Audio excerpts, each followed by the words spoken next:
পশ্চিম মেদিনীপুরের মধ্যে রয়েছে এমন এক অলৌকিক মা মনসার মন্দির, যে মন্দিরে এখনো অবধি নেই কোনো ছাদ। যতবারই ছাদ দেওয়ার চেষ্টা করা হয়েছে ততবারই ভেঙে পড়েছে।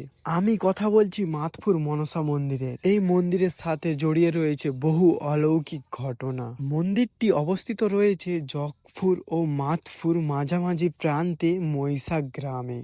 আজ থেকে প্রায় 400 বছর আগে মাতপুরের জমিদার যজ্ঞেশ্বর রায় স্বপ্নাদেশ পেয়ে এই মন্দিরটি নির্মাণ করে। মন্দির নির্মাণ হলেও মন্দিরের ছাদটা কিন্তু নির্মাণ হয়নি।